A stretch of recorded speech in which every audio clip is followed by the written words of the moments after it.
Seja bem-vindo a mais um episódio do Lamparina Podcast. Esse veículo de comunicação é mais uma extensão da revista Lamparina. E hoje nós vamos estar aqui entrevistando uma pessoa muito especial, uma pessoa que tem o contato com as mídias digitais, que é um cara muito comunicador, que vocês vão conhecer daqui a pouco. Mas antes disso, eu quero trazer minha esposa, que está comigo hoje no comando dessa conversa muito boa, que com certeza vai fluir muito aqui. Olá, pessoal. Hoje vamos estar entrevistando uma pessoa muito especial. Ele que é presidente e pastor da Igreja Internacional da Graça aqui do estado de Sergipe, pastor Vanderlei Duarte.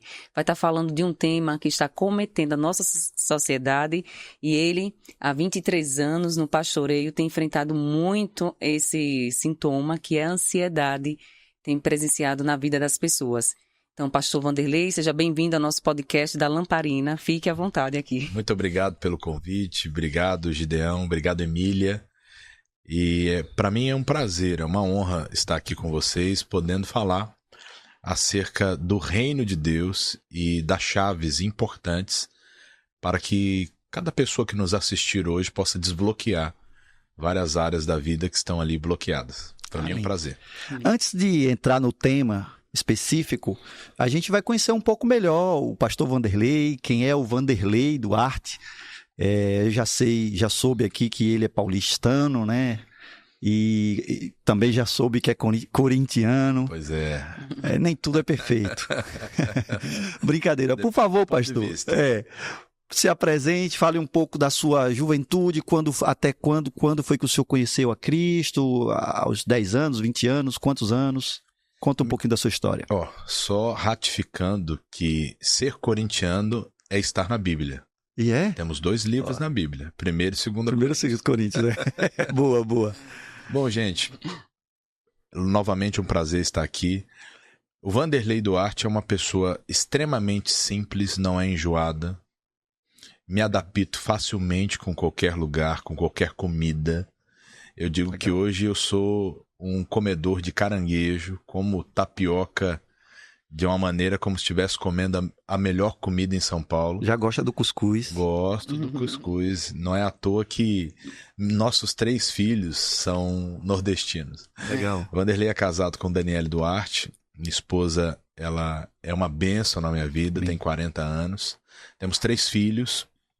A Nicole com 15, o Emanuel que tem 11 e a Laura que tem 5. Os 3 são nordestinos. Emanuel e Nicole são potiguares. Certo. E a Laura é sergipana. Legal. E a gente louva a Deus pela vida deles e pelo privilégio deles terem nascido aqui no Nordeste. Mas falando um pouquinho da minha história, né, das minhas origens. Não sei se vocês já ouviram falar numa banda conhecida de samba dos anos 70, 80 e 90, chamado Os Originais do Samba. Não. Já ouviram falar? Não. Vocês são mais de frevo e forró, né? Eu acho que É mais um eu forró. era criança. Eu já nasci num lar cristão. Primeira Eu infância. estou me sentindo um velho aqui. Na verdade, eu já nasci no lar cristão, da Assembleia de Deus. A gente esteve com o pastor Virgínio aqui. Eu disse, pastor, tinha coisas que meu pai me proibia e agora o senhor está me dizendo que não era pecado, ele era costumes da igreja. Não era doutrina bíblica. Eu digo, agora o senhor vem me dizer, depois que eu já estou com 48 anos. Aí ele riu, mas é isso. A gente acabou não conhecendo essa banda. Não. Vocês vão conhecer um dos integrantes da banda que fez parte dos Trapalhões, que era o Mussum. Sim. Pois bem, a banda que projetou o Mussum foi os Originais do Samba. Meu pai é um dos fundadores dos Originais do Samba. E quando o Mussum saiu para ir para os Trapalhões, meu pai assumiu a coordenação e a liderança da banda. Ele é carioca, né? Até hoje é aquele carioca da gema que se sentar aqui, ele toma conta do podcast. Legal. E a gente tem que tentar puxar ele para ele parar. Então hoje eles moram no interior de São Paulo, mas meu pai durante muitos anos ele viveu a ascensão desse mundo. Eu digo que ele foi o primeiro personagem da nossa família a ser conhecido mundialmente. Sim. Porque apesar de vocês não conhecerem, mas quem é do eixo Rio e São Paulo conhece muito bem, porque foi uma banda tipo Demônios da Garoa. Sim. Então Demônios da Garoa estourou no samba, em São Paulo, Originais do Samba no Rio de Janeiro, e depois eles começaram a viajar o mundo. Legal. E ali as nossas bases em nossa família, minha mãe sempre foi muito católica, mas também recorria às religiões de matrizes africanas. Meu pai também ia pelo mesmo eixo, então, religiosamente falando, nós tínhamos em casa todos os ritos religiosos, mas faltava uma coisa na nossa casa, que era a paz. Sim.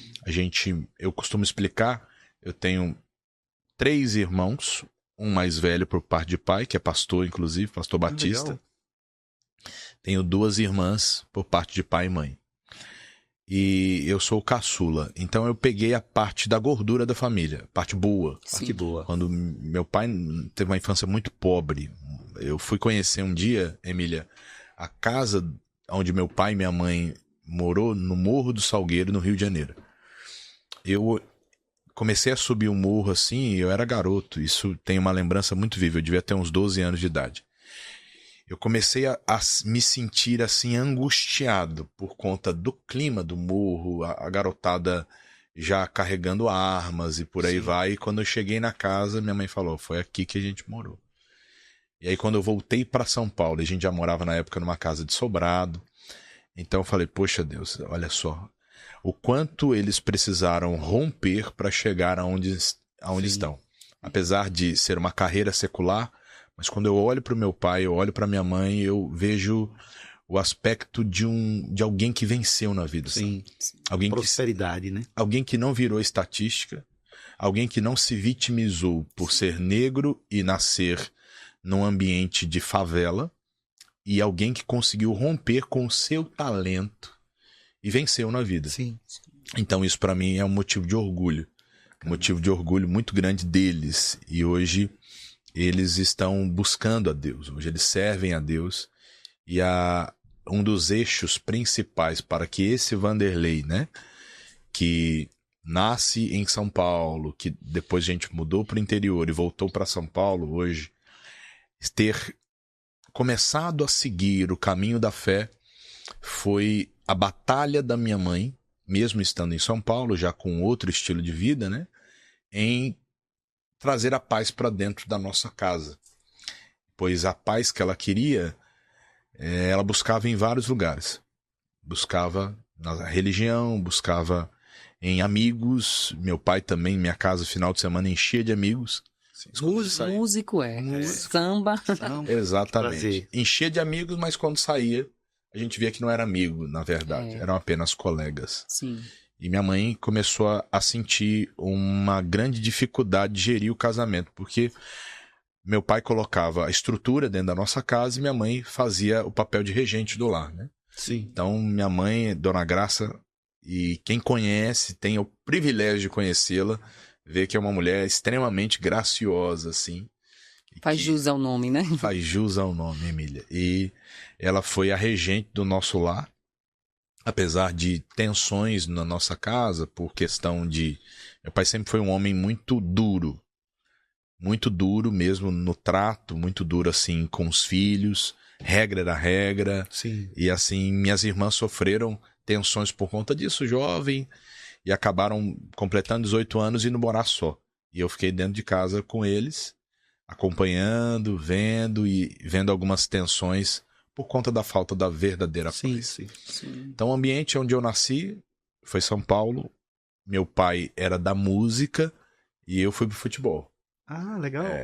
Meu maior sonho era ser jogador de futebol e dizem as pessoas que eu tinha talento para isso. Bacana. Então, desde os 9 anos de idade eu jogava na várzea. Então a gente disputava vários campeonatos e aí com 14 anos de idade eu tive meu primeiro empresário. Meu primeiro empresário, onde ainda garoto, novo, inexperiente, eu saí da capital onde a gente estava e nós mudamos para uma cidade próxima a São Paulo. Eu mudei sozinho, fui morar num alojamento e comecei a respirar a bola de dia e de noite. E aí foi uma etapa bem complexa da minha vida, porque imagine vocês, um garoto de 14 anos de idade. Sim. Você ser deslocado da sua realidade de casa, com a mãe que cuida, e ir para um ambiente, né? É bem complexo. Sim.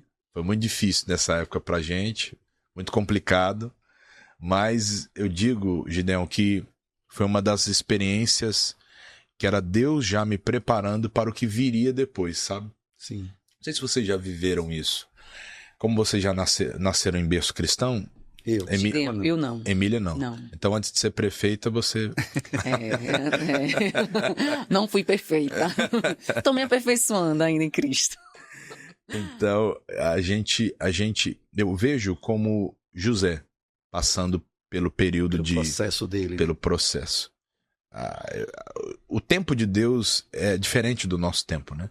Sim. A pedagogia de Deus, ela é diferente. Conforme a gente vai observando e vendo a maneira de Deus tratar quem ele tem um projeto, a gente vê que o cuidado dele sempre esteve na minha casa, na minha vida. Então, com 14 anos eu saí da minha realidade, do conforto do meu lar. Mas o senhor já era cristão nesse período, 14 anos? Não, né? O que acontecia era o seguinte... Sua mãe estava... Estava nesse processo. Sim. Sua pergunta é boa. O que aconteceu comigo? E hoje, eu acho que isso serve até para os jovens que estão acompanhando e vão ver esse corte ou podcast. Eu tenho muita paciência hoje com a nossa juventude. Inclusive, quem veio comigo hoje é o líder dos jovens aqui da nossa igreja. Por quê? Porque eu fui um jovem que desde os 12 até os 17 para 18, eu estava na igreja, mas não estava na igreja. A gente costumava dizer que é um pé na igreja e um pé no mundo, né? Exatamente. Eu estava na igreja de corpo presente, acompanhava minha mãe pagava retiro. Sim. Legal. Eu ia, pra você ter uma ideia, eu era tão, vou usar um termo aqui, eu era tão sem juízo, sem vergonha, que às vezes minha mãe me deixava no culto e eu ia jogar fliperama na frente da igreja. Na frente da igreja. Aí depois voltava e pensava que estava tudo bem. Eu ia para os retiros da igreja, quando o povo dormia, eu passava pasta no povo. Isso é privilégio seu não, viu só? Eu conheço alguém que já passou por isso também, fazia isso. Eu não tinha temor, na verdade. Tinha muito naquela época, aquele negócio, hoje o pessoal fala chipar, né? Sim. Na minha época era ficar. Então a gente tinha muito... Eu saía da igreja e a mensagem nunca entrou em mim. Eu nunca deixei Jesus trabalhar comigo, moldar. E há um detalhe. Os pastores sempre foram muito carinhosos comigo. Sim, pacientes. Né? Muito paciente comigo. Observando, e hoje eu, sendo pastor, não é que a gente julga, mas a gente consegue identificar quem está edificado na rocha e quem não está. Quem não está ainda. E eu via que os pastores tinham um cuidado assim comigo de falar, não, deixa esse menino aí, uma hora... O Espírito Santo vai fazer a obra, né? Fazer o trabalho, né? Uma hora vai fazer a obra. Então, nesse processo dos 12 até os 18, inclusive no tempo que eu fui jogar, eu já estava em uma igreja evangélica. Na verdade, em uma não. Minha mãe, no início, foi meio que peregrina de igreja. Foi passando em várias igrejas, assim. Aquela ficou mais tempo, na minha época de garoto, foi na Igreja Batista. Sim. Então, dos 12 até mais ou menos os 15... ela estava na Igreja Batista e eu estava com ela. Depois ela rodou muitas igrejas e eu fui acompanhando Universal, Quadrangular, foi Missão Atos, e então passou por várias igrejas. Legal. E eu ia acompanhando ela e recebendo ali, mesmo que indiretamente, a palavra. Sim. Dormia muito nos cultos, era aquele jovem que secava o bebedouro. Né? E eu achava que só tem que tomar água, tem que tomar água. Eu achava que só os senhores e as senhoras dormiam, o jovem dormindo. Eu nunca vi um jovem dormindo, só uma criança. Eu dormia no culto. Na verdade, eu entendo, observando o mundo espiritual, como o inimigo age silenciosamente nos bancos da igreja. Sutilmente. Né? Provocando inquietação. É como você falou, tem que tomar água. Exatamente. Eu secava o bebedouro da igreja. Não bebia uma gota de água em casa. Na igreja queria secar o bebedouro. Levantava para ir no banheiro. Então, assim, era uma falta de atenção muito grande. E até porque depois eu entendi e até falei, Deus, poxa, por que eu não fui mais cedo? Né? Por que eu não aprendi mais cedo? Porque se talvez eu tivesse aprendido mais cedo, eu teria ajudado mais pessoas a conhecerem o Cristo. Mas como Eclesiastes 3 diz, tudo tem o seu tempo, eu precisei sofrer um pouco na vida, sabe? Porque, apesar de estar na igreja desde os 12, eu conheci a bebida muito cedo. Então, com 14 anos, nessa época, os meus pais já moravam em São José do Rio Preto, interior de São Paulo. 14 para 15 anos, eu já comecei a beber muito. Já comecei a sair muito na balada. Eu já tinha conta no bar. Sim. Então já era uma coisa bem avançada. Até porque eu vejo, e isso veio do futebol e às vezes até da maneira que meus pais me criaram, Deus sempre me deu um espírito de liderar alguma coisa. Então, se eu tinha amigos, eu coordenava os amigos. Da turma. A gente saía, a gente coordenava. Então, isso foi vindo. Então, eu tinha 2, 3 grupos de amigos, vamos sair, vamos para tal lugar, vamos fazer isso aqui, vamos movimentar. E aí acontecia que minha mãe pacientemente orava por mim, né? Eu brinco que minha mãe era meio que a louca do azeite. Por quê? Porque na madrugada ela, com um frasquinho de azeite que ela recebia na igreja, eu dormindo, ela ia lá e jogava o azeite na minha cabeça, orava, pedia para Deus intercedendo o tempo todo, abençoar. E eu levantava de manhã cedo e falava, Deus, o que está acontecendo? Estou suando óleo. E era o azeite, era o azeite da minha mãe. Ela ungindo, ela abençoando, liberando palavra de bênção, repreendendo espíritos malignos da minha vida, sim, profetizando, dizendo que eu ia ser uma bênção. Então você que está nos acompanhando aí, mãezinha, não desista do teu filho, tá? Com toda certeza vão te chamar de louca, mas o evangelho é o poder de Deus e é loucura para os que perecem. Então foi boa parte da minha infância e adolescência bem com um pé na igreja e outro pé no mundo. A gente costuma dizer que basta um para o Senhor salvar na família para que possa, de fato, o Espírito Santo entrar e que futuramente possam todos, né? A gente possa dizer que todos na nossa casa servem ao Senhor. Que bom. E aí, essa história chegou até os 18 anos, aí o senhor teve um encontro com Cristo, quer compartilhar com a gente sobre essa conversão? Eu não me envergonho do meu passado, não. Amém. Eu tenho prazer de contar aquilo que Deus fez na minha vida, como fez. Sim. E eu acho que isso serve até de motivação. Sim. Porque às vezes as pessoas olham o pastor, e hoje isso acontece muito comigo. Eu estava com uma pessoa e ela queria, ela provocou essa reunião. Ela queria, pastor, quero muito conhecer o senhor, quero muito conversar. E a gente começou a conversar normal. Ela falou, pastor, o senhor é uma pessoa tão simples. Eu falei, mas tem que ser complicado para ser pastor. Então eu entendo que por trás de alguém que Deus está usando, existe uma história. Sim. E essa história, como eu estava dizendo, faz parte da pedagogia de Deus para que essa pessoa se torne um testemunho vivo daquilo que Deus fez. Então, houve um processo de disruptura com o mundo que eu acho que aí parte o princípio da verdadeira conversão. Por que a Bíblia fala que existem os verdadeiros adoradores? Sugestivamente, tem os falsos. Existem os falsos adoradores. Então, eu estava na galeria dos falsos. Eu ouvia a mensagem, eu entendia que Cristo impactava, eu via pessoas sendo curadas, mas é como se houvesse uma escama nos meus olhos assim, e eu não me sentia parte de um todo, sabe? Eu não me sentia parte daquilo. Eu gostava de acompanhar do ambiente, das músicas, e não me sentia parte daquilo num todo. Em uma dessas bebedeiras, nessa época eu já tinha voltado da experiência com um empresário. Certo. E aí já estava no interior de São Paulo, Rio Preto, com a minha família. E lá que realmente aí eu já estava com 16 para 17 anos, aí eu saía todo final de semana. Só abrindo um parêntese. A carreira de jogador, então, na verdade, será que foi não vingou, como diz aqui, por conta dessa prática da bebedice, por conta das farras? Você acha que sim, não? É uma boa pergunta, Gideon. A gente vai chegar nessa conclusão. Não me deixe esquecer. Tá. Pois bem, nesse período que eu estava em Rio Preto, 16 para 17 anos, foi um período muito complexo. Porque aí eu comecei a realmente pisar o pé no acelerador e digo, quando eu fizer 18, ninguém me pega mais. Sim. Paralelamente a isso, depois que eu voltei, continuei jogando final de semana. O interior de São Paulo tem muito time bom, de garoto, assim, promissor, e eu jogava em vários times, inclusive com adultos. E aí comecei a trabalhar ao decorrer da semana como se fosse o menor aprendiz.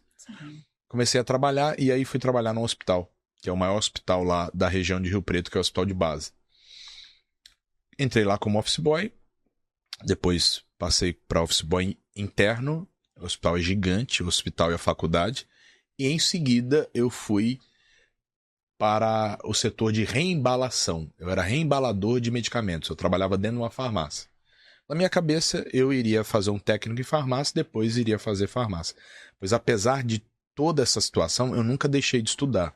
Sim. Eu nunca parei os meus estudos. Que bom. Eu sempre estudei, sempre quis alguma coisa, apesar de... Eu costumo explicar que eu era um aluno mediano, porque eu estudava, sabia da minha capacidade, então eu fazia para passar. Sim. Portanto, nesse período eu comecei a sair muito. Porque eu comecei a trabalhar, ter o meu dinheirinho, então saí muito, jogava final de semana e saía. E aí, numa dessas situações, um amigo nosso, um amigo meu que eu tinha, ele falou, vamos para tal lugar? Vamos. Aí a gente foi para uma festa, que era numa danceteria, eu me lembro como se fosse hoje, isso aqui é importante. E aí a gente começou a beber, das 10 da noite, e eu fui parar de beber, eram umas 3 horas da manhã, mais ou menos. Caramba. Sentado. A gente trocando ideia, conversando, os amigos, e quando eu fui me levantar, bateu uma tonteira e eu falei, eu não tô legal. E ele também estava pior do que eu. Nossa. E aí, voltando, ele acabou batendo o carro. Não foi algo muito Sério, perigoso, muito grave, mas eu costumo dizer que aquilo mexeu com a minha estrutura. Sim. Aquilo me fez repensar. Eu vejo que, como Paulo, o Saulo caindo do cavalo. Sim. Ali me trouxe um choque de realidade. Eu comecei a perceber que a vida era um pouquinho diferente da onde eu estava Trilhando, né? trilhando. Então, esse foi um dos pontos chaves para a minha conversão. Paralelamente a esse ponto, uma palavra da minha mãe me ajudou muito. Em uma das minhas voltas para casa, e embriagado, minha mãe me disse o seguinte. Ela estava saindo para ir trabalhar, ela disse, essa é a vida que você quer ter, tudo bem. Mas você nunca vai ter um casamento como hoje eu e o seu pai temos.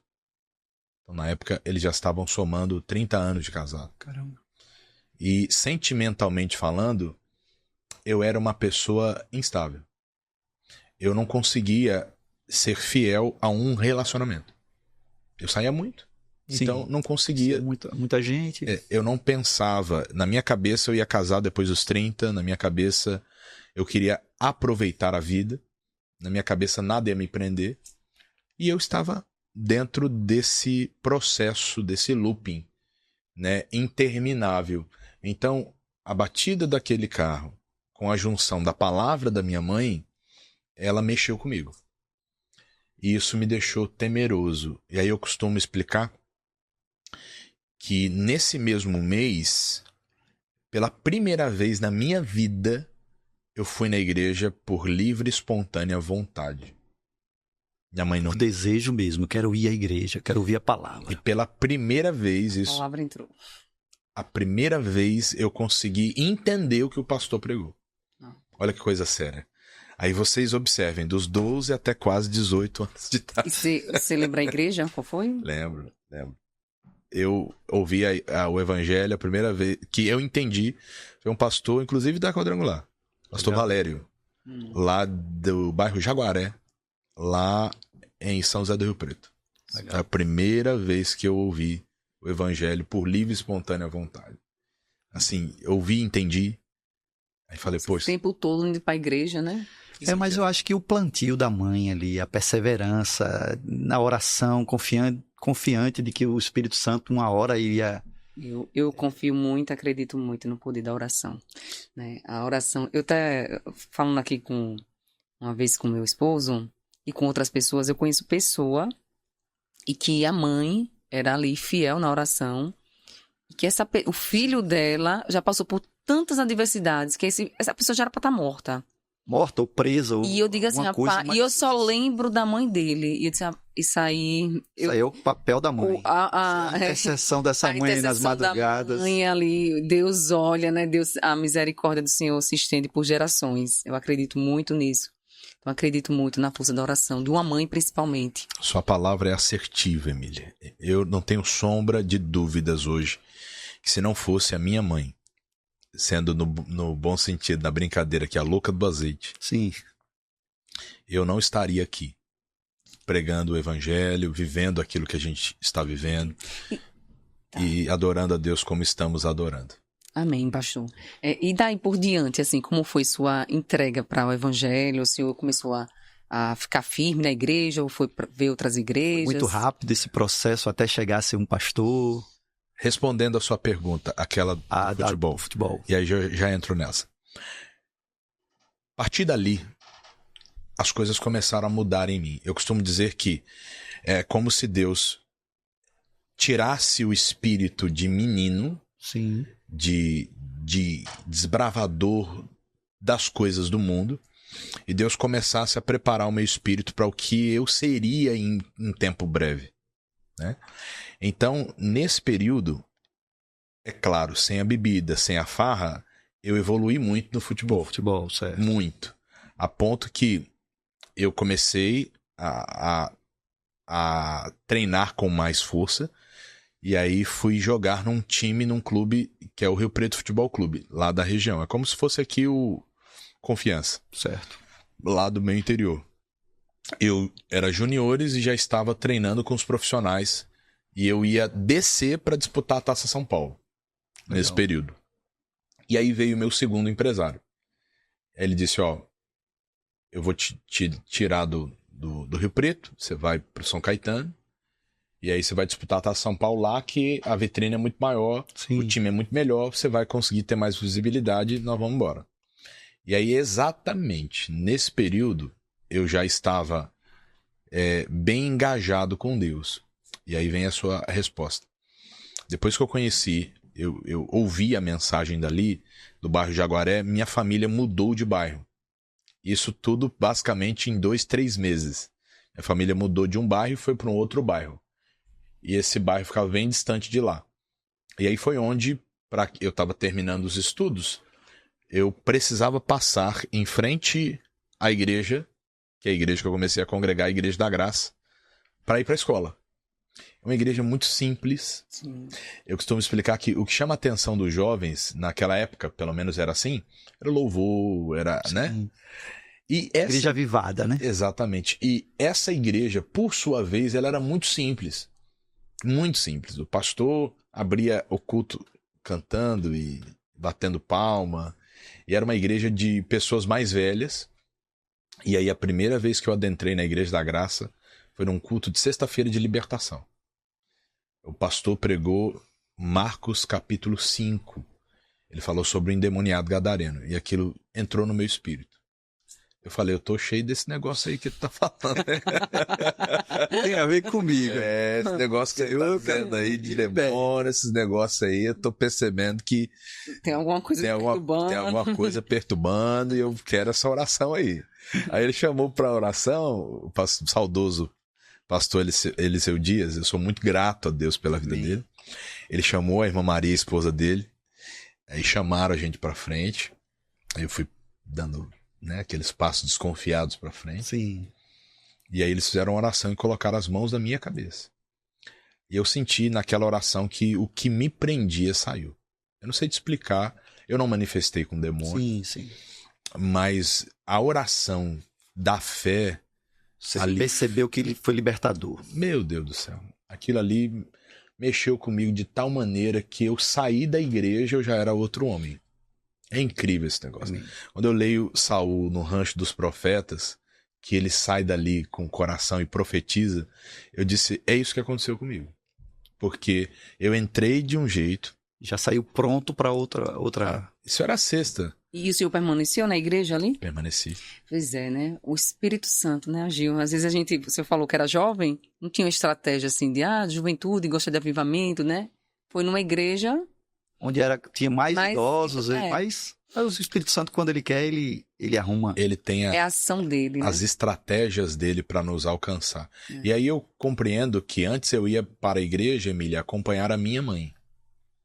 Agora... Sim. Eu ia para a igreja para aprender o Evangelho de Cristo. Sim. Então era uma visão, algo havia mudado dentro do meu interior. Sim. E me tornado uma pessoa mais segura de si. Sim. né? Porque quando você, apesar, e aí isso é legal do jovem entender isso aqui, a gente, ou os jovens, muitas vezes são massa de manobra de um sistema. E eu era massa de manobra desse sistema. Sim. O que o sistema lançava, eu queria. Eu queria mais festa, eu queria mais bebida, eu queria mais farra, até que Cristo entrou em mim. E aí eu deixei de ser refém do sistema. Sim. E comecei a dominar o sistema. Então, o poder do evangelho, ele é tão forte que ele faz com que você não seja mais dominado. Você pode, mas você não quer mais. Você entende que aquilo realmente já não faz mais parte de você, né? Por isso que Paulo declarou, não vivo mais eu, Mas Cristo mas vive em mim. Cristo vive em mim. Então ali, naquela igrejinha pequena, ali eu já comecei a me enturmar, tinha poucos jovens, eu comecei a juntar esses jovens ali, eu, o Andy, Seu jeito influente ali vamos juntar e vamos jogar bola e vamos na praça. E a gente começou a evangelizar nas praças, eu com um mês de igreja. Comecei a evangelizar. Primeiro amor ali, todo cheio do gás. Então ali foi muito importante para mim, porque eu não comecei só colocando águas até os joelhos, os artelhos. Eu disse, essa água é boa, eu quero mergulhar nela. Isso, dali, o pastor Eliseu foi trocado, veio uma outra pastora, e Deus usou a pastora, que era a pastora Márcia, e a primeira vigília que eu fui com ela, foi incrível. Ela fez uma brincadeira e disse assim, ó, na mão de quem parar essa caneta aqui vai fazer alguma coisa aqui no altar. E aí eu tinha meditado numa palavra e eu não sabia cantar. Então, até cantando parabéns eu desafinava. Aí eu falei, pronto, então eu vou pregar. Sim. E aí eu subi e dei uma mensagem que foi Gênesis 12. Sai da terra, sai da parentela, sai da casa do pai. Mas eu sabia que isso era pra mim. Sim, tava pregando pra você mesmo. Não sabia que era pra mim. E aí preguei a mensagem. Quando eu desci do altar, ela falou, fica aqui um minutinho. Aí falou no meu ouvido, como se fosse agora. Amanhã eu quero você aqui, de obreiro. Caramba. Tem terno, tem gravata, vem amanhã. Eu peguei um terno que meu pai tinha. Lembra aquele terno estilo de Dimocó? Sim. E aquele terno que ele tinha. Eu conheço mesmo. Eu comecei a subir assim a rua que dava pra nossa igreja. E eu todo aquele terno todo engessado, aquela coisa toda. E fui. Fui meio sem saber. E nesse mesmo dia, ela foi tão ousada que ela me colocou pra terminar o culto. Falou, pessoal, estão vendo aqui hoje pela primeira vez, nosso obreiro, ele já é da igreja, vocês conhecem ele. Então ele vai terminar o culto hoje. Dali eu não saí mais. Glória a Deus. Dali. Amém. Glória a Deus. E eu sou um bonzinho de conta. O senhor falou que tem...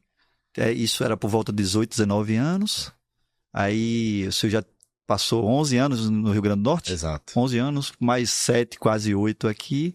19 anos. Já foi direto de lá dessa cidade para o Rio Grande do Norte ou ainda pastoreou? Não.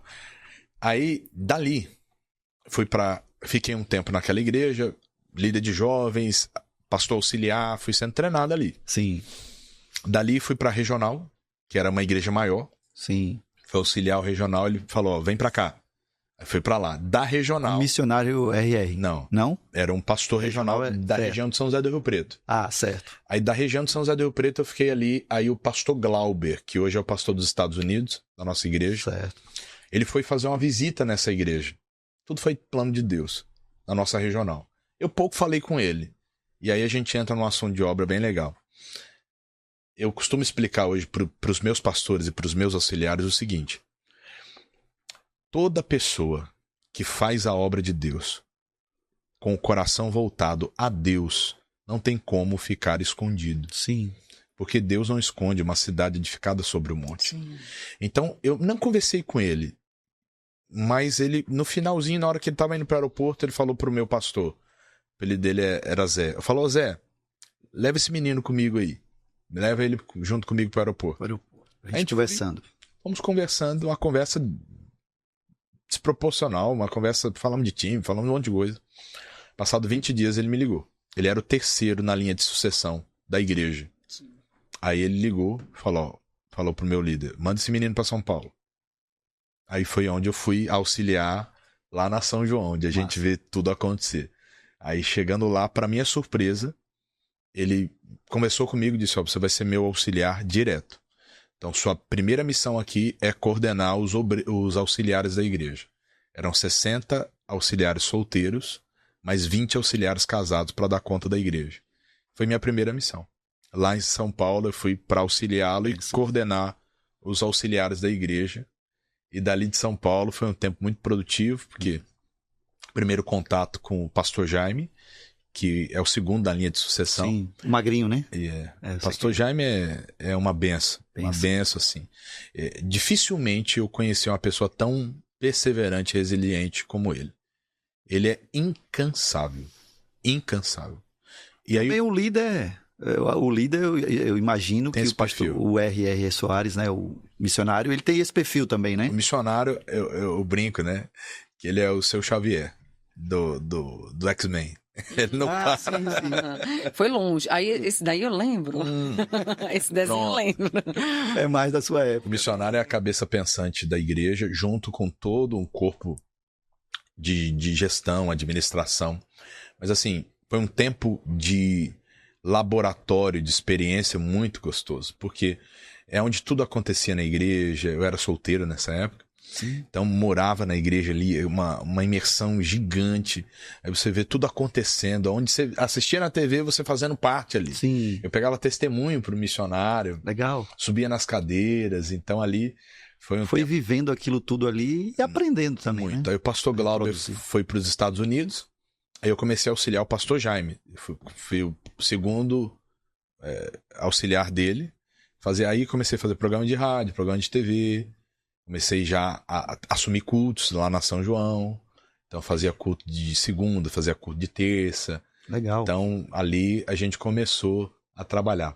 Dali foi onde o missionário, a gente teve um contato. Isso aqui também é experiência para quem crê na oração. Sim. Na verdade, a gente, quando começa a se envolver na igreja, a gente faz projeção.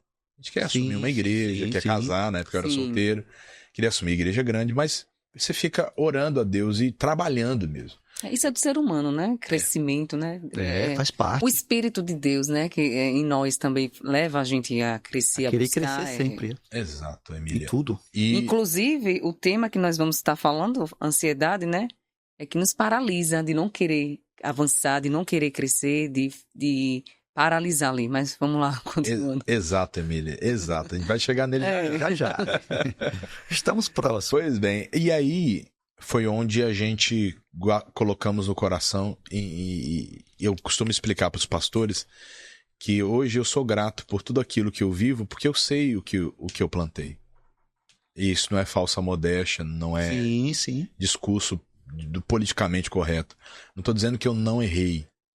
Eu sou um ser humano. Sim. No entanto, eu ralei, mas muito mesmo. Desde dormir no chão, a não ter o que comer, nas igrejas que eu pastoreei, e assim. E é bom o senhor falar isso, porque às vezes as pessoas no geral olham assim, igreja grande, igreja poderosa, igreja com a membresia. Aí a vida de pastor é sempre mar de rosas, né? Tá sempre ali, é muito bom ser pastor, mas não sabe desse caminho, desse processo. Deixa eu contar uma experiência para vocês aqui. Uma vez eu pastoreava uma cidade chamada Itajobi e a outra cidade chamada Urupês. Ela passou em 2 cidades. E um dia eu estava em Urupês.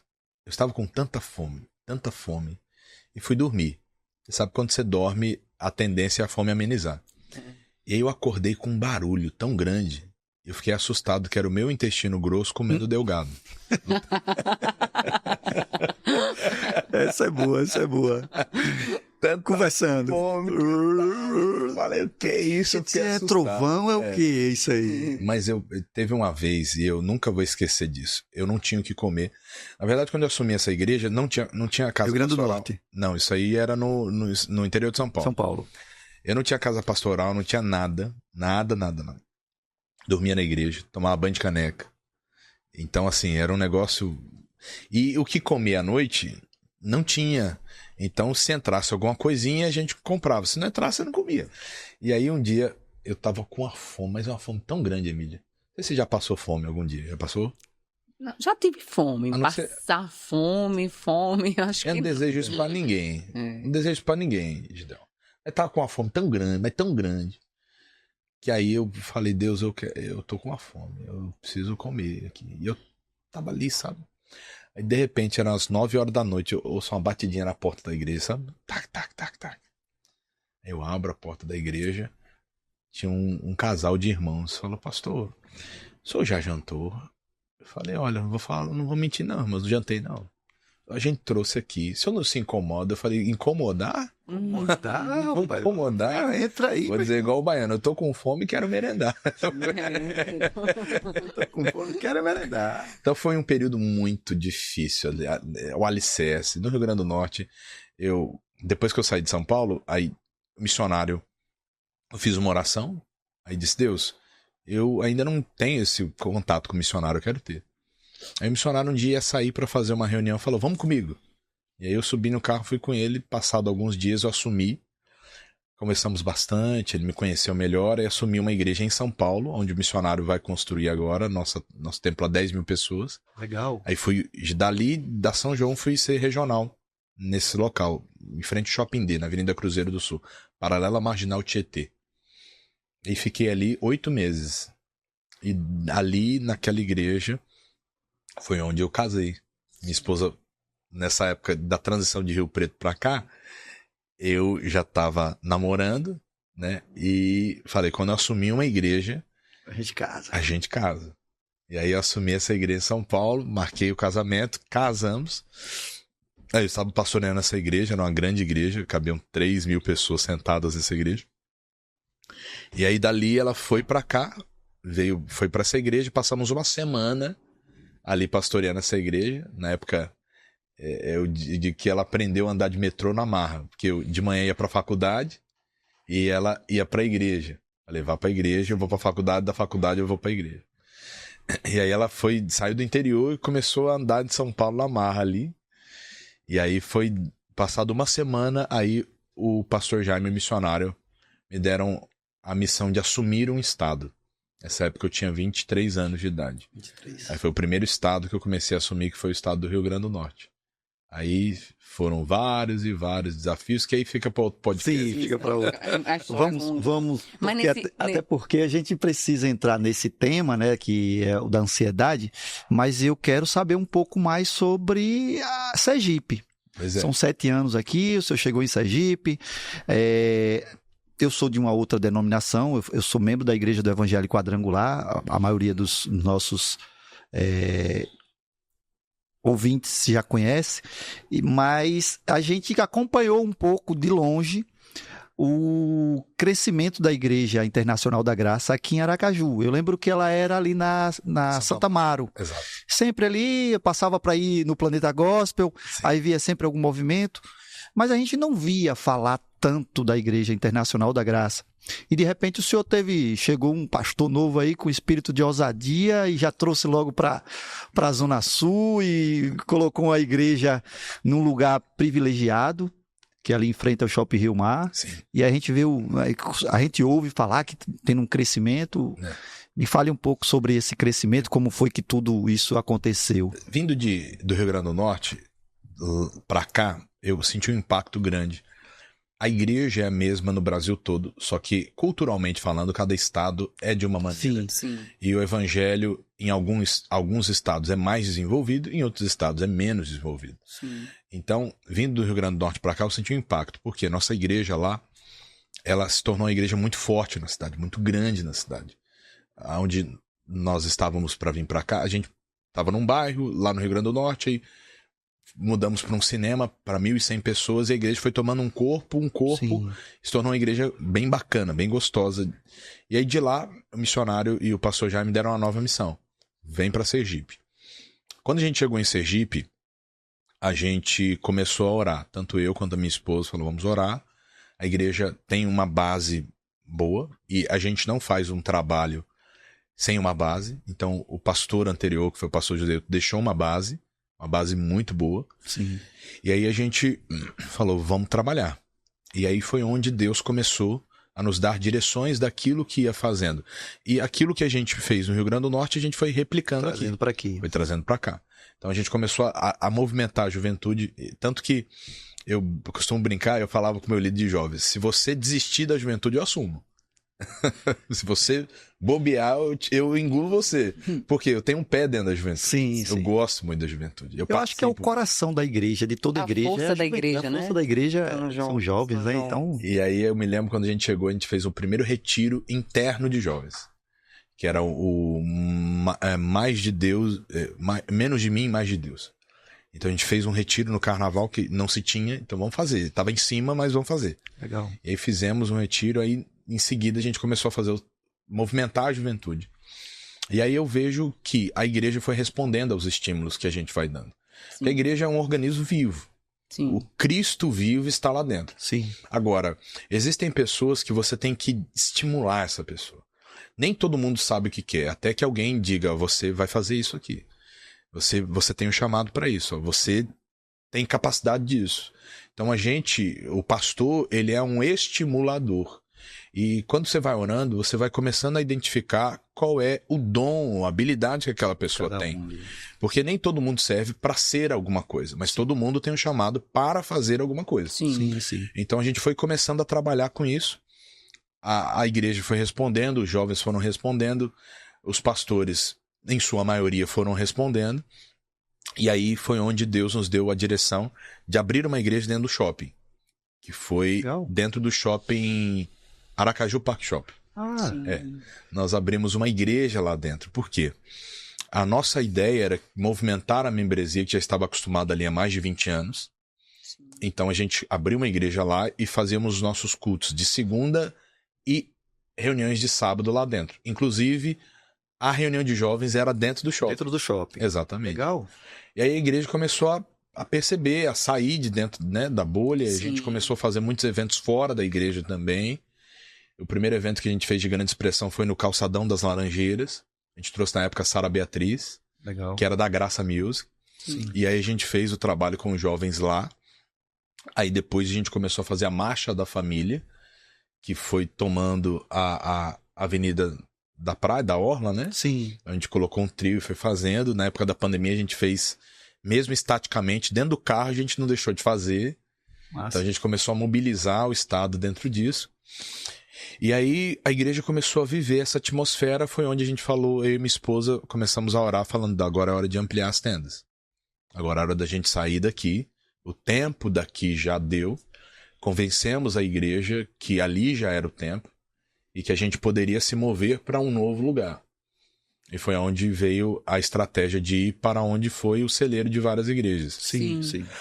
Que é o prédio onde foi a Renovada, foi a Batista do Bispo Bruno. Sim. Então, no dia que ele entregou a chave, literalmente, no dia que ele entregou a chave, eu peguei a chave. Legal. Foi Deus, assim. Deus fez a gente conhecer a Mônica, que hoje de vez em quando vai lá com a gente, a Mônica Andrade. Sim. E aí ela falou, pastor, eu tenho um prédio. Eu falei, qual? Ela falou, aquele. Eu falei, me dá a chave. Amém. Mas o senhor não quer saber o valor? Eu falei, não, já é meu. Isso a gente vai negociar daqui a pouco, mas o prédio é meu. E aí foi esse grande desafio da gente.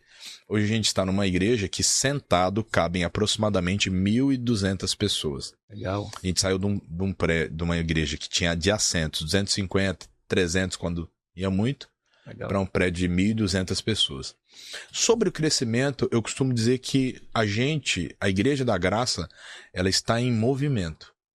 Ela está crescendo de uma maneira organizada. Sim. E a minha preocupação hoje não é nem a quantidade de membros, é conseguir apacentar os que estão lá. Sim. Porque eu entendo assim, pode ser que tenha pastores que entendam diferente. A igreja, ela só impacta a sociedade se ela for uma igreja que conhece a sua identidade. Qual é a missão da igreja, qual é a visão da igreja, quais são os valores da igreja. Solidez, né? Então, a partir daí, a gente consegue receber mais pessoas. Porque quando as pessoas forem para lá, elas vão ficar perdidas. Sim. Não vão ser apenas... Vão ficar soltas, né? Dentro da igreja ali. Frequentadoras de culto. Sim. Vão começar a gerar fruto, né? Que é o mais importante. Sim. Então, hoje a gente está em movimento. A igreja ainda não está lotada e também o meu objetivo não é lotá-la. Meu objetivo é que ela cresça com raízes profundas. E enquanto Deus me permitir estar aqui, eu e a minha esposa e a minha família e os pastores que estão comigo na nossa sede, a gente vai ofertar o melhor para Deus. Amém. Então, estrategicamente falando, a gente também não tinha muitas igrejas no estado. Então, na pandemia, a gente começou a treinar um exército. Hoje a gente já consegue atingir 95% do estado do Sergipe. Então, em lugares... Hoje vocês têm quantas igrejas? Hoje, contando um projeto que a gente chama de obras maiores, a gente consegue atender uma média de 70 municípios. Legal. Por quê? Tem lugares que a gente tem igreja fixa. Sim. E tem lugares que a gente tem enviados que fazem cultos em praças, em casas, em centros sociais. Então a gente conseguiu levantar um exército. O pastor Everton, que é o meu pastor auxiliar, ele é o coordenador do projeto Obras Maiores. Sim. Então são obreiros voluntários e que dirigem esses trabalhos e que a gente coordena eles daqui. Vai numa determinada cidade que não tem uma igreja, faz um evangelismo, ganha aquelas vidas, aí depois vocês voltam para poder geralmente é o cuidar, pastor mais próximo. Mais próximo, então ele fica responsável. Nós tivemos a sabedoria de regionalizar o estado, que a gente não tinha regionalização, mesmo que sendo uma regionalização de vamos começar. Então a gente foi nesse propósito. E a partir daí, os pastores começaram a deixar de se enxergar apenas um pastor local, ser regional, para se enxergar um pastor regional. Então, a semente tem que ser plantada. Então, a partir daí, os obreiros deles, a gente começou a treinar, a gente assumiu essa responsabilidade, e aí eles só monitoram. Então, quem treina eles sou eu e meu pastor. Certo. Mas quem monitora eles é o meu pastor local. Entendi. Então, ali eles cuidam. E aí, uma vez por mês, eles estão aqui com a gente, numa reunião que a gente chama de consagração. Todos os meses, faça chuva, sol, vento ou frio, eles estão. E todas as segundas-feiras, 8h30 da noite, o meu pastor reúne com eles e dá uma palavra de incentivo para o alinhamento da semana. Legal. Amém. E aí, a gente vai entrar no assunto agora, mas eu queria, antes de entrar no assunto, até porque esse assunto é fruto do seu trabalho nas redes sociais. O senhor, eu até brinco, que eu fiquei sabendo sobre o pastor Vanderlei com o meu barbeiro. Que ele disse assim, a gente fazendo os podcasts, falando de alguns pastores que a gente já tinha convidado aqui, ele disse, e o pastor Vanderlei Duarte, quando é que vem? Eu digo, pastor Vanderlei é de longe, pô, não tem condições de trazer ele não, ele é paulista. Ele, não, ele é pastor aqui em Sergipe. Eu disse, não sabia. Acompanhava os seus vídeos, o trabalho no Instagram, mas não sabia que era daqui. Não dava valor pro pastor da terra. Eu achava que era de fora. Eu disse, rapaz, o cara tá aqui, é meu vizinho. Diga aí. E aí, vários temas que o senhor aborda e tem uma repercussão muito boa. E esse tema que o senhor, quando a gente procurou o senhor para poder somar com o projeto da Lamparina, eu costumo dizer que a Lamparina, o propósito da Lamparina é unir propósitos, é trazer o propósito de várias lamparinas, e o senhor é uma dessas lamparinas. Obrigado. Com um propósito que o senhor já tem e desenvolve. Então a gente quer sempre somar pessoas com esses propósitos diferentes, que no final vai somar para que o propósito seja atingido, que é do Evangelho de Cristo. Propagar o amor de Deus, né, o Evangelho de Cristo. E aí surgiu esse tema, o senhor trouxe esse tema. Minha esposa até perguntou, por que o senhor escolheu esse tema? A ansiedade. Aí eu queria saber por que é que o senhor trouxe esse tema, porque a gente deixa livre, né? Pastor, eu preciso que o senhor escreva alguma coisa do seu coração, o senhor fique à vontade com o tema livre, aí o senhor trouxe esse tema, ansiedade, o mal do século. Emília, até que enfim que a gente entrou, né? Já estava aqui, já ansiosa para entrar. E um pouco da sua explicação aí, falando quando você estava passando fome lá, né? Que o intestino... Grosso, delgado.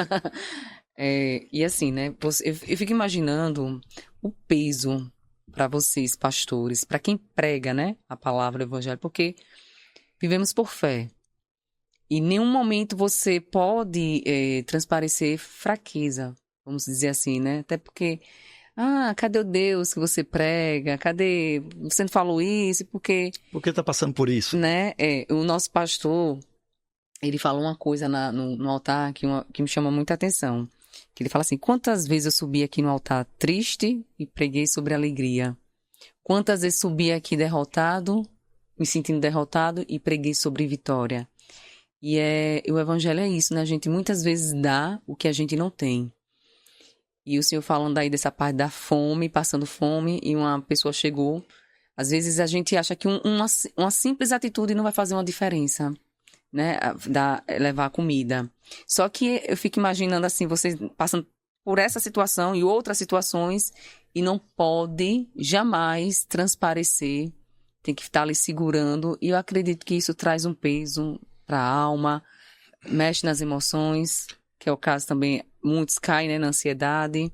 O pastor tem o arquétipo do herói, né? Então as pessoas quando olham para o pastor, elas olham e veem um herói ali. Só que essa percepção é errada. E por conta disso, o tema ansiedade foi escolhido, pois muitas pessoas, isso aqui é sério, estão fazendo a obra de Deus, mas não conhecem o Deus da obra. Verdade. E por conta disso, elas estão doentes. Doentes. Muitos pastores estão doentes. Eu posso dizer para você que 90% dos pastores não estão vivendo aquilo que realmente eles deveriam viver. Por 3 coisas importantes. A primeira, talvez foram ensinados errados. A Bíblia diz que quando você não há sabedoria, não há entendimento, quando você aprende errado, a tendência é você fazer errado. Replicar tudo errado, né? Porque você então o povo errado. sofre porque falta conhecimento. A segunda, porque às vezes pensam que não podem ter um momento de lazer, ou não podem ser uma pessoa comum. Normal, né? Normal. E terceiro, porque a igreja, muitas vezes, quando digo a igreja, não é a instituição. Cada instituição tem sua maneira de gerir. Mas a igreja, às vezes, cobra demais do pastor o que eles deveriam buscar em Deus. Sim. Então cabe ao pastor... Quer transferir a responsabilidade de que você próprio tem que buscar em Deus para o pastor. Porque já vê como uma figura, um herói, né? Alguém perfeito, alguém que não é um ser humano. Aí imaginem vocês, um pastor sobrecarregado, cuidando de pessoas sobrecarregadas, e muitas vezes tendo que resolver problemas de sua família, causando ainda mais um peso dentro de sua alma. Então a ansiedade, por sua vez, ela é um excesso daquilo que há de vir. Porque, exemplo, a gente vive numa sociedade extremamente acelerada. Sim. Antigamente, a gente nascia e demorava 2, 3 dias para abrir o olho. Hoje as crianças já nascem e sabem mexer na IA. Então tudo é muito acelerado, tudo é muito rápido. E, a exemplo, alguns pastores, aí eu falo da minha classe, vem um corte de uns caras grandes, como o missionário, como o Subirá, como André Valadão. Até mesmo aqui, como o pastor Luiz, e com outras igrejas, o cara diz assim, pô, tô atrasado. A minha igreja não tem essa tecnologia, a minha igreja não tem essa quantidade de para poder me atualizar com isso. E a igreja também cobra do cara. A igreja cobra. Pastor, a gente tem que ir. Aí o cara vê um ou outro saindo. Porque tem gente que é mal. Tem gente que é mal. Tem gente que chega na igreja, pede oração, quer que o pastor visita, o pastor vai lá e tal. E de repente essa pessoa vai para uma outra igreja e diz, agora eu estou vivendo o melhor de Deus. Nada contra mudar de igreja. O problema não é esse. O problema é o caráter. Então, muitas vezes o pastor vê situações como essa de mau caráter, aí o cara sente isso. Ele se torna uma pessoa introspectiva e vai sofrendo.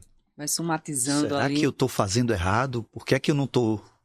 Ele vai se cobrando também, né? Além da cobrança externa, vem a cobrança interna.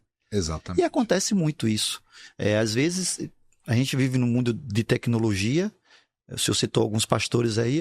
Inclusive, eu tinha uma pessoa que dizia para mim assim, eu gosto de ouvir o pastor fulano de tal.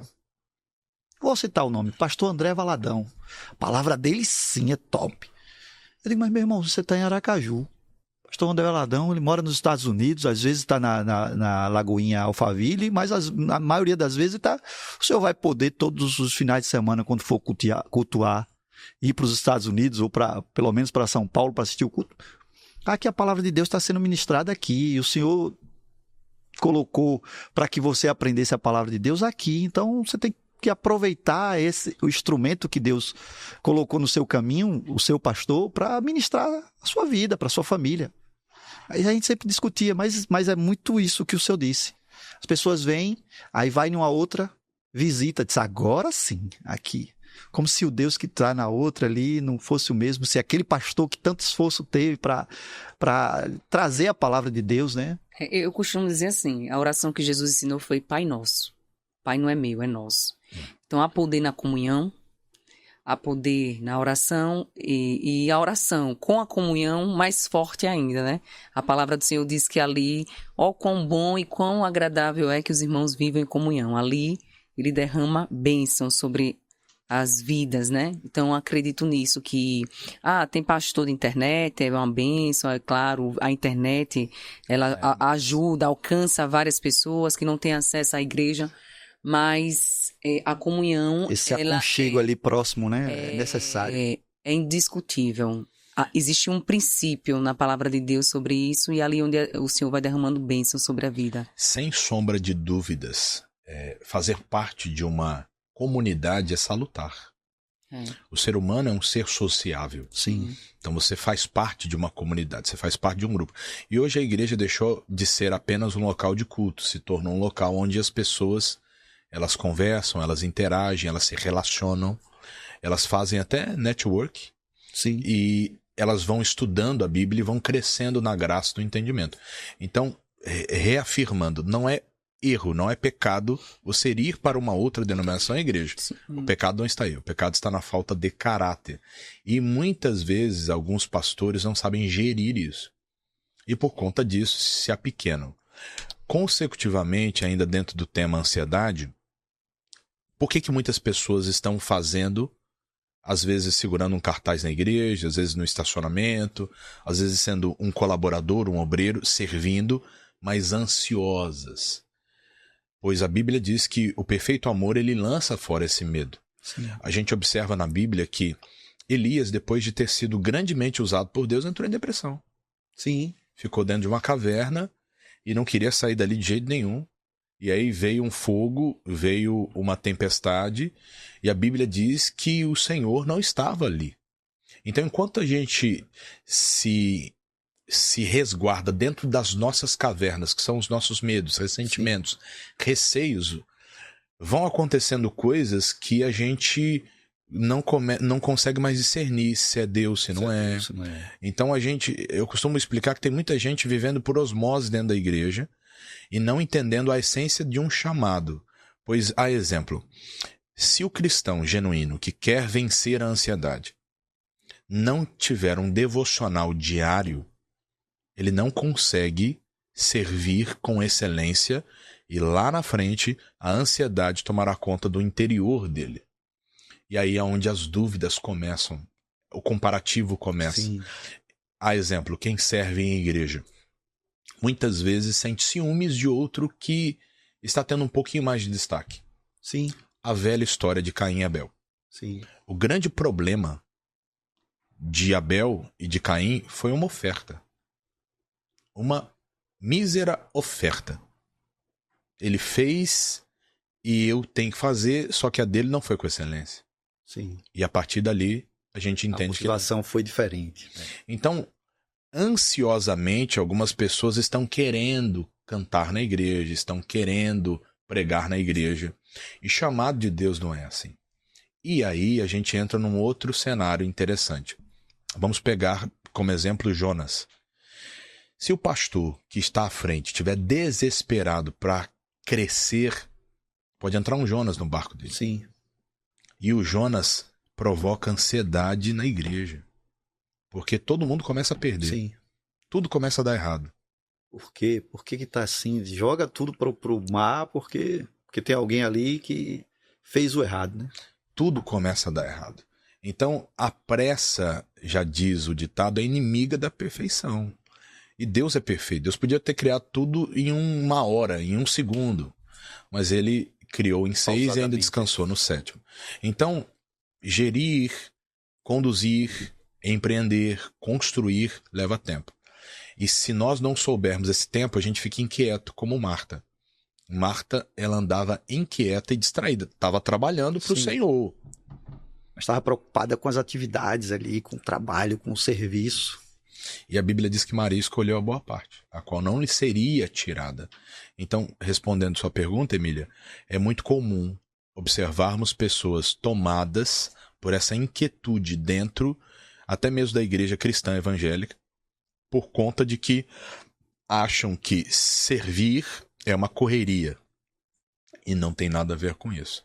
Servir é você entender qual é o seu chamado, ou cumprir a sua missão, pois às vezes... Eu acho que isso é o principal, né? Você ter o autoconhecimento de quem você é em Deus, que Deus lhe chamou para ser. Exatamente. Pois aí você não vai ficar preocupada com o gramado do vizinho, né? Pois é. Eu tenho que dar frutos, eu tenho que dar frutos para o reino. E às vezes demora a dar fruto. Demora bastante.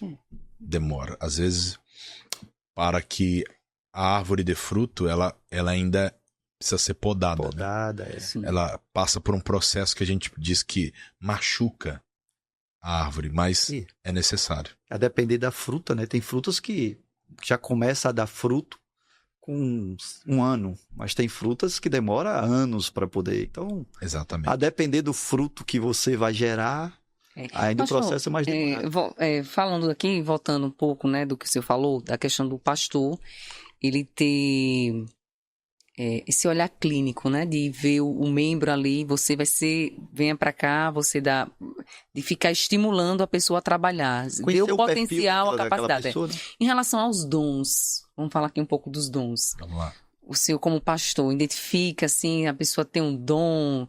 A gente estava falando aqui até sobre isso, porque a gente o dom, o Espírito Santo ele dá um dom para você exercer um chamado, um trabalho ali específico, mas não que o dom fica na pessoa, é da pessoa. Não, eu acho que Deus dá o dom, né? A parábola dos talentos, um deu 10, outro deu 5, ou deu 1. Então, como explica aí? O senhor identifica um dom na pessoa, na igreja, e já chama para o ministério, encaixa de acordo com o dom? Como é que funciona na igreja? No início, sempre quando eu chego numa igreja, eu assumo isso. Com o passar do tempo, eu distribuo isso com os pastores que me ajudam. E aí a gente começa a identificar. Alguns são identificados, outros, quando vem para cursos, quando vem para treinamentos na igreja... provocando, né, para poder ver se... A gente começa a perceber quem é, como... E às vezes a gente coloca algum, mesmo depois de treinamento, e dá errado. Sim. Então eu costumo dizer que o pastor, ele não pode, em hipótese alguma, deixar o seu coração triste por mais de 5 minutos. Porque ele vai ser traído. Vão falar mal dele. Tem que se preparar para isso. Vão criticá-lo. Às vezes, algumas pessoas que você vai estimular, elas não vão entender. Então você não pode olhar para a reação dela. Sim. E ainda mais hoje, no século XXI, onde as pessoas estão com muito mimimi. Então, até as pessoas entenderem, demora um pouco. Mas esse olhar, eu acredito que a gente tem que buscar de Deus. Jesus era assim. Jesus, ele conseguiu, no meio de pescadores, observar que eles seriam os futuros condutores da igreja. Nenhum pastor em sã consciência escolheria um Pedro. A gente não escolheria Pedro. Pedro era colérico. Pedro era extremamente complicado. E Pedro se tornou um dos prepulsores da igreja. A gente não escolher Paulo de jeito nenhum. O que? Esse cara matava. Esse cara destruía. Mas o Senhor disse, ele para mim é um vaso escolhido. Sim. Então vá lá e busca esse cara, que esse cara é importante. Então, às vezes, a gente precisa passar por cima do nosso ego. Porque pastor é um bicho vaidoso. A gente é vaidoso. Eu acho que todo mundo que se expõe, né? Acaba ficando ali no fio, né? Na navalha. A gente é vaidoso. Bem criterioso. A gente muitas vezes não gosta de ser criticado. É uma natureza... Quem é pastor sabe. Quem é líder sabe. Só que a gente tem que escolher. Então, aqui em Sergipe, por exemplo, tem uma característica... Não sei se eu falo. Fale, a gente Fala quer ou não ouvir. fala? Fala. Se é a mesma coisa que a gente ouve de outros. Que a gente imagina, né? Valendo Fala. Compartilhar. R$1 milhão. Sergipe, as pessoas são como a ostra. Tem pérola, mas se esconde. É. As pessoas muitas vezes elas vão em um lugar porque o amigo vai, o parente vai. Eu vou fazer porque alguém está fazendo. Então é uma característica muito do Estado. Pelo menos é o que eu percebo. Pode ser que eu esteja errado. Sim. Mas a gente vê que tem muita coisa boa aqui. Eu costumo brincar que Sergipe não é parecido com Israel por acaso. Sim, tamanho e tudo, né? Quando Israel despertar, nós teremos os maiores evangelizadores do mundo. Quando Sergipe despertar, o Brasil vai ver a força do Davi do Brasil. Sergipe não é menor por acaso. Sergipe é o Davi do Brasil. Eu chamo isso na nossa igreja. E a gente tem procurado estimular pessoas para que elas entendam o valor que elas têm. Para que elas compreendam a grandeza que elas têm. Para que elas entendam que essa terra é boa. Eu agradeço a Deus por Ele ter me mandado para Sergipe. Falando de rede social, hoje somado às redes a gente tem mais de 3 milhões de seguidores. Legal. Mas quando eu cheguei em Sergipe, a gente não tinha nem 10 mil seguidores. Nós não tínhamos 10 mil seguidores. Então, daqui de Sergipe que deu esse boom. Exatamente. Então, estar em Sergipe, eu brinco aqui, não se assuste, não, eu brinco com a igreja isso. É de que nem nos meus piores sonhos eu pedi para vir para Sergipe. Mas hoje eu pago um boi para não sair. É isso mesmo. Hoje eu sou um matador de caranguejo. Eu já tô curioso aqui, querendo saber quais são as estratégias para chegar a 3 milhões dentro de Sergipe. Eu tenho certeza que acho que 90% desse público não é sergipano. É de fora. É de fora. Então, o local foi abençoado, amém, tá, legal. Mas, com certeza, teve estratégia aí para poder... Ou uma condução divina para poder chegar a esse... O conceito de estratégia... Vamos lá. Qualquer dia eu falo. Qualquer dia para outro podcast. Tá certo então. Tá bom. Vamos fazer render o blog. É isso mesmo. Vamos fazer mais brincadeiras à parte, mas existe uma equipe hoje que a gente formou. Lembra daquela primeira reunião de jovens que eu fiz lá atrás? Que eu falei pra vocês? Retiro, certo. A gente identificou filhos de pastores que estavam dentro das igrejas dos pais, espalhados pelos bairros, que estavam lá curtindo preguiça. Sim. A gente trouxe todos. O Aleph, líder de jovens, é um filho de pastor. Estava lá perdido pelas bandas de Pernambuco. É filho de preguiça não, né? E aí a gente trouxe para liderar a juventude aqui. Então, outros filhos de pastores, como eu sou publicitário de formação, o primeiro curso de mídia aqui de Sergipe, quem deu fui eu. Já e hoje, começou o segredo aí. Hoje tem empresas de pessoas que hoje trabalham com mídia que começaram na mídia da igreja. Sim. Então, assim, isso não tem a ver só comigo. Entendi. Isso tem a ver com muita gente e com muito esforço, muito suor. Sim. Só Deus sabe quanto que a gente trabalhou e trabalha para sustentar essa base de seguidores que são engajados, né? Uma coisa é a pessoa... principal, né? Tem gente que compra seguidor. Tem lá, mas não é engajado. Sim. E com toda certeza, é Deus. Amém. É Deus que... Porque se você observar o nosso conteúdo, não tem forçação de barra. Eu abro a Bíblia e prego, só isso. Sim. E ali Deus vai pulverizando a mensagem e saciando os ansiosos de alma. Sim.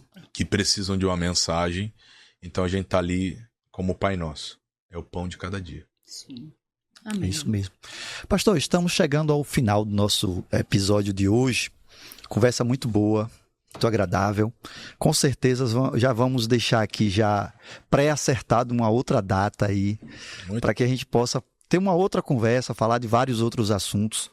Aí eu queria que o senhor deixasse uma mensagem final sobre tudo que foi tratado aqui hoje, para os jovens que estão assistindo no nosso podcast, para todos os que estão assistindo, né?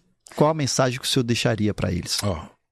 O tema lamparina é extremamente importante. Antes de agradecer e de deixar a mensagem, queria agradecer a vocês, primeiro, porque não pelo barbeiro, mas porque Deus ventilou meu nome. Amém. E eu acredito muito nisso. Eu confio muito nisso. Amém. Que é Deus quem faz a obra, que é Deus quem abençoa, que é Deus quem abre Amém. portas. Amém. Então, obrigado, Emília.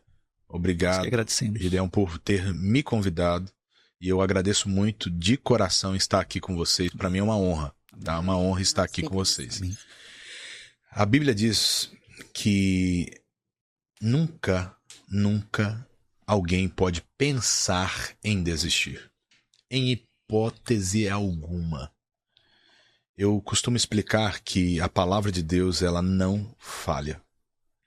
Se você clamar a Deus, a Bíblia diz em Jeremias 33:3, clamas a mim, responder-te-ei, anunciar-te-ei coisas grandes e firmes que não sabes. Esse pastor aqui que vos fala, eu nunca me senti inferior a nada. Amém. Eu nunca me senti inferior a ninguém. E não foi só apenas pela educação dos meus pais. Foi porque eu entendo que desde o momento que eu nasci de novo, ninguém pode me parar. Nada pode parar alguém que sabe para onde está indo e sabe quem há de conduzir, pois aquele que prometeu é fiel para cumprir. Então não se apequene dentro de todo o ambiente que de repente te cerca. Você pode ter nascido de uma família pobre, mas você só morre pobre se quiser. Você pode ter nascido de uma família de analfabeto, mas você só continua assim se você quiser. Você pode ter nascido de uma família totalmente desacreditada, como aconteceu com vários personagens da Bíblia, dentre eles José, dentre eles Jefité, e se tornar líder, se tornar grande, porque há o DNA de um Deus que do nada cria dentro de você. Então eu quero encorajar você a não se limitar às paredes que o inimigo colocou diante de você. E a sonhar alto, porque sonhar grande e sonhar pequeno dá o mesmo trabalho. A avançar, a iluminar pessoas como hoje a Lamparina faz, como hoje muitos pastores fazem. Se você é pastor, eu quero deixar aqui para você um recado também, tá? Homem de Deus, desanima não, tá? Pega firme com Deus. Se tá difícil para você, converse com qualquer homem de Deus. Se abra teu coração, vamos juntos, vamos caminhar, vamos fazer de Sergipe um estado, o primeiro do Brasil com o maior número de cristãos. Vamos embora, vamos para cima, nós estamos juntos e vamos ver a cada dia a glória do Senhor se manifestar em Sergipe, no Brasil e no mundo. Essa é a nossa fé. Deus Glória a Deus, glória a Deus. Que conversa maravilhosa. Não deixe de seguir o nosso canal, né? E se inscrever no nosso canal, Revista Lamparina. Nós conseguimos registrar o endereço tanto do Instagram como do YouTube, como Revista Lamparina. Então segue nosso perfil no Instagram e se inscreve no canal para que você possa saber das nossas novidades, dos episódios que vão surgindo e tudo que a gente vem a publicar. Que Deus abençoe a sua vida e até o próximo episódio. Deus abençoe. Deus abençoe. Tchau. Tchau, tchau.